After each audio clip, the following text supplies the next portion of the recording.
హైదరాబాద్లో ఉండే గరీబోళ్ళు ఎవరైతే మనకు ఓటేసినరో ఆటో డ్రైవర్లు కావచ్చు, బస్తీలలో ఉండేటోళ్ళు కావచ్చు, వాళ్ళ మీద పగబట్టి ఇలా వాళ్ళు ఎంబడబడ్డాడు. నేను ఒక్క మాట అడుగుతున్నా, దయచేసి ఆలోచన చేయండి. ఈ ముఖ్యమంత్రికి నిజంగానే చిత్తశుద్ధి ఉంటే, నిజాయితీ ఉంటే, వాళ్ళ అన్నగానికి ఒక న్యాయం ఉంటుంది, మరి గల్లీలలో గరీబోళ్ళు ఉండే గల్లీలలో ఉండే పేదవాళ్ళకు ఒక న్యాయం ఉంటుందా? వాళ్ళన్న తిరుపతి రెడ్డి మీ కాన్స్టిట్యున్సీలోనే ఉంటాడు. ఎక్కడ కావురి హిల్సో అదేందో ఆడనో సెటిల్మెంట్ల అడ్డా, అది ఆ సెటిల్మెంట్ల అడ్డా మాదాపూర్లో ఉంటాడు.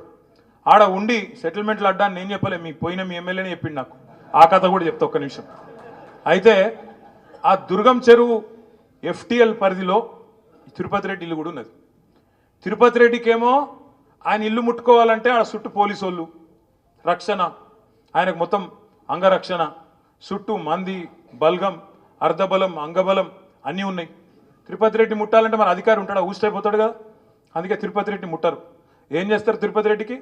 అన్నా నీకు నోటీస్ ఇస్తున్నా, నీ దగ్గరికి కూడా రాను, ఇవ్వకపోతే వాళ్ళు తిడుతురు టీఆర్ఎస్ వాళ్ళు, కాబట్టి నీకు నోటీస్ ఇస్తా, నువ్వు కోర్టుకు పో, నువ్వు పోయి తెచ్చుకో, ఏదో ఒకటి కింద మీద పడి ఒక ఆయుధం తెచ్చుకో, దాన్ని పెట్టుకొని నేను ముట్టా అని చెప్తారు.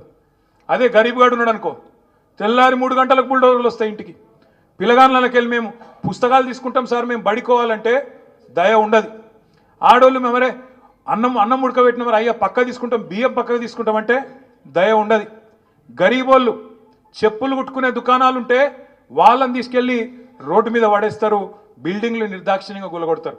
అదే తిరుపతి రెడ్డికి ఒక న్యాయం పెద్దోనికి, పేదవానికేమో బుల్డోజర్లతోని, అది కూడా కోర్టు పని చేయని శనివారం ఆదివారం వచ్చి సాయంత్రం పూట పొద్దున పూట వచ్చి కూలగొట్టి నిర్దాక్షిణ్యంగా రోడ్ల మీద పడేస్తూ ఉన్నారు.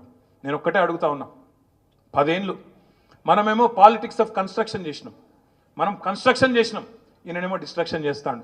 మనం ఏం కన్స్ట్రక్షన్ చేసినాం? ఇప్పుడు అక్క చెప్పింది.